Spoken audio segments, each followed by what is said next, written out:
दोस्तों नमस्कार। आज का सब्जेक्ट है स्ट्रेंथ ऑफ मटेरियल। और स्ट्रेंथ ऑफ मटेरियल का जो चैप्टर है थिन सिलिंड्रिकल सेल, इसके हम लोग न्यूमेरिकल क्वेश्चन सॉल्व कर रहे थे। आज मैं इस चैप्टर का एक और टाइप्स का न्यूमेरिकल क्वेश्चन सॉल्व करवाऊंगा, क्वेश्चन नंबर 7। इससे पहले मैं 6 क्वेश्चन समझा चुका हूं।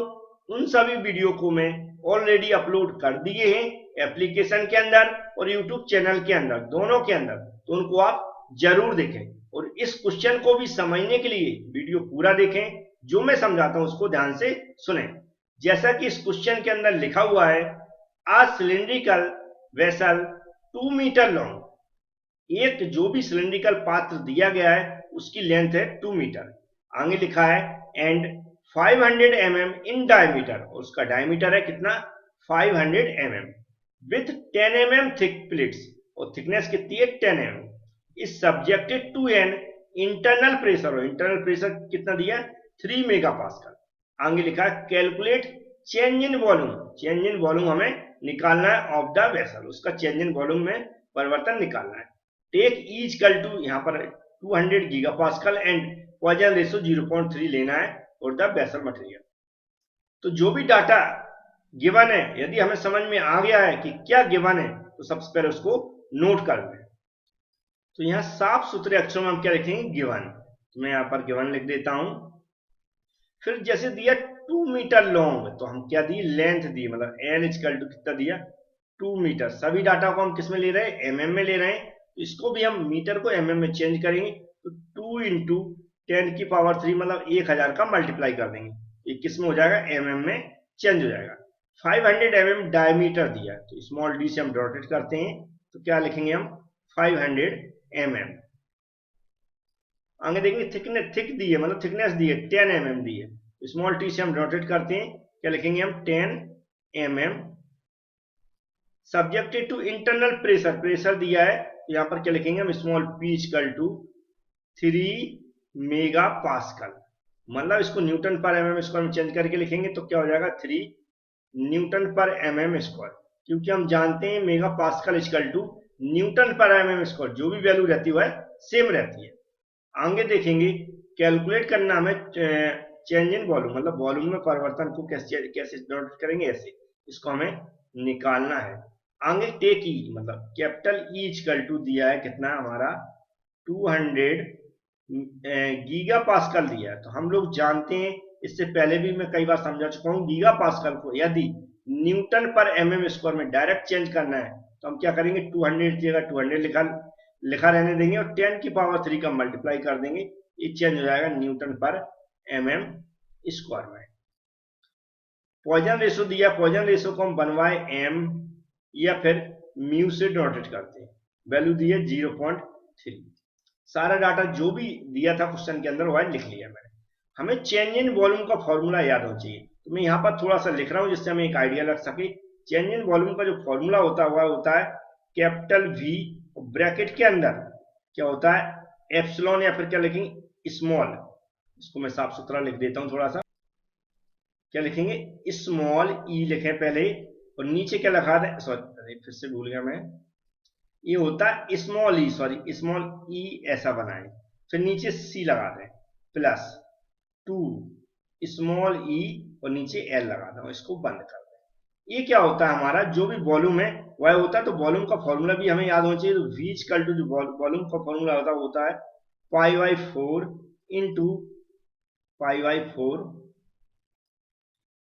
पाई बाई 4 मतलब पाई ऐसा बना दें, pi by 4 into D square into L.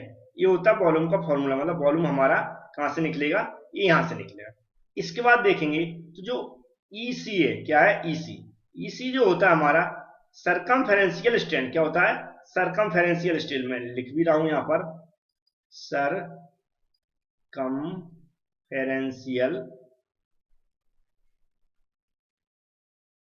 Strain, याद रखें स्ट्रेन, सरकमफेरेंशियल स्ट्रेन। इससे स्मॉल ई से स्ट्रेन को डिनोट करते, सी लगा दिया तो क्या होगा, सरकमफेरेंशियल।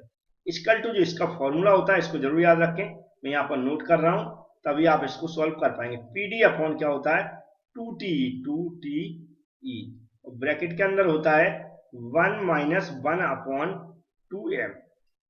तो इसको आप याद रखें। इसी तरह जो हमारा सेकेंड फॉर्मूला है वह क्या होता है, लॉजिट्यूडनल स्ट्रेन,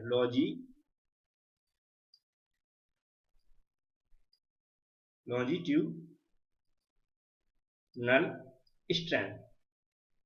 जो भी यह साफ सुथरा नहीं लिखा हो तो आप साफ सुथरा लिख लें, याद रखें, मैंने मुंह से बोल भी दिया, लॉजिट्यूडनल स्ट्रेन। तो ई हो जाएगा, नीचे एल लग जाएगा इक्वल में, जो इसका फॉर्मूला होता है वह होता है P D upon 2t upon 2t ई। पी डी अपॉन 2t दोनों में होता है, ब्रैकेट में क्या हो जाएगा 1 माइनस, सॉरी ये होता है 1/2 minus 1/m, 1/2 minus 1/m, 1/m।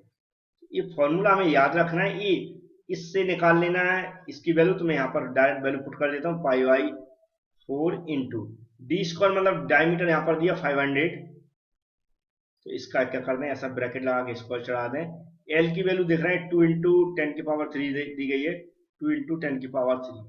अब इसको हम कैलकुलेट करेंगे तो जो हमारे वॉल्यूम की जो v की वैल्यू आएगी वह मेरी कैलकुलेशन के अकॉर्डिंग आ रही है 392.392.7 इंटू 10⁻⁶, और ये किस में आ जाएगी mm क्यू, क्योंकि वॉल्यूम दिया गया तो mm क्यू हो जाएगा। तो ये हमारी v की वैल्यू निकाल ली है इस फॉर्मूले के लिए। अब यहाँ पर इसको भी हमें मतलब सॉल्व करना है, तो यहाँ पर इसकी वैल्यू मैं निकाल देता हूँ। तो यहाँ पर वैल्यू रखना है p की वैल्यू, p की वैल्यू जो दी गई देख सकते हैं आप, कहाँ पर दी गई, 3 दी गई है, तो 3 रखेंगे, इंटू d की वैल्यू कितनी दी गई 500 दी गई है, उसको रख देंगे। उसके बाद 2 की जगह 2 रख देंगे, t की जगह देखेंगे तो 10 mm दिया गया तो 10 रख देंगे। e की वैल्यू कितनी दी गई है 200 इंटू 10⁻3, तो कितना रख देंगे हम 200 इंटू 10⁻3। अब इसके बाद ब्रैकेट में जो दिया गया उसको रखें यहाँ पर 1 माइनस 1/2 और पॉइजन रेशियो की वैल्यू कितनी देगी आप देख सकते हैं 0.3 देगी बस। अब इसको हमें कैलकुलेट करना है कैलकुलेटर से, स्टेप बाय स्टेप करें। सबसे पहले ऊपर की वैल्यू कैलकुलेट करके रख लें, फिर बटे में हम इसको कैलकुलेट करके रख लें, फिर मल्टीप्लाई में क्या करेंगे 1 माइनस इसको कैलकुलेट करके रख लें, फिर नेक्स्ट स्टेप में ऊपर वाली वैल्यू में नीचे वाली वैल्यू भाग दें, फिर 1 में से इसको घटा के रखें। ऐसे स्टेप बाय स्टेप लास्ट 3 या 4 स्टेप में आपको आंसर निकालना है, और जो आंसर आएगा वो मैं फाइनल बता रहा हूँ, यहाँ पर उसको चेक करेंगे आप। तो मेरे अकॉर्डिंग आंसर आया 0.32 इंटू 10⁻3, सॉरी 10⁻−3 ये आया है इसकी जो वैल्यू आई। इसकी कोई यूनिट नहीं होती क्योंकि स्ट्रेन है, ऊपर नीचे में सारी वैल्यू एक दूसरे से कैंसिल हो जाती है। अब चलते हैं सेकेंड है जो लॉजिट्यूडनल स्ट्रेन है उसको निकालते हैं। तो पीडी ऊपर देखेंगे 3 इंटू 500 वैल्यू सेम है, और 2 इंटू टी की वैल्यू देखेंगे कितना 10 है, ई की वैल्यू देखेंगे तो 200 इंटू 10⁻3, मतलब जो वैल्यू यहाँ पर कैलकुलेट करेंगे वो सेम ही सेम आएगी, लेकिन यहाँ पर ब्रैकेट के अंदर परिवर्तन हो जाएगा 1/2 माइनस 0.3 ये आ जाएगा। इसको भी जब आप कैलकुलेट करेंगे स्टेप बाय स्टेप तो मेरे अकॉर्डिंग जो आंसर आ रहा है वह आ रहा है 0.075 इंटू 10⁻³ है। जो भी मैं पहले कैलकुलेट करके रख लेता हूँ वही डायरेक्ट मैं बता रहा हूँ। ये आ गया क्या सेकेंड। तो हमने क्या निकाल ली यहाँ पर ई सी की वैल्यू निकाल ली यहाँ पर, और स्मॉल ई एल की वैल्यू निकाल ली। इन सबको निकालने के बाद इस फॉर्मूले में हमें रख देना है। तो उसके लिए थोड़ा सा मैं स्क्रीन को नीचे कर देता हूँ जिससे आपको थोड़ा अच्छे समझ में आ जाए। तो हमें यहाँ पर क्या लिख देना है, sigma v equal to v bracket के अंदर E C plus 2 into E L. इसमें वैल्यू पुट कर देना, जैसे v की वैल्यू देख रहे हो आप क्या 392.7 इंटू 10⁻6, फिर ब्रैकेट चालू करना है। तो ई सी की वैल्यू हमने कितनी निकाली 0.32 इंटू 10⁻3, फिर क्या है प्लस है 2 इंटू इस वैल्यू को रख देना 0.075 इंटू 10⁻3। इसको आप कैलकुलेट करना, कैलकुलेटर से सबको कैलकुलेट करना आना चाहिए, स्टेप बाय स्टेप करें। अंदर की वैल्यू सबसे पहले ऐड करके रख लें यहाँ पर, उसके बाद जो वैल्यू आएगी फिर उसका इसमें मल्टीप्लाई करें। 2 या 3 स्टेप में आंसर निकालने की कोशिश करें, इसका जो आंसर आ रहा है मेरे अकॉर्डिंग वो आ रहा है 185 इंटू 10⁻³ इंटू 10⁻³ और MMQ क्या आएगा, क्योंकि वॉल्यूम की बात हो रही है तो MMQ इसकी यूनिट आएगी। 185 10⁻³ याद रखें, कितना 10⁻³। तो ये हमारा आंसर आएगा चेंज इन वॉल्यूम का। उम्मीद है ये क्वेश्चन भी आपको समझ में आया होगा। Thank you friends.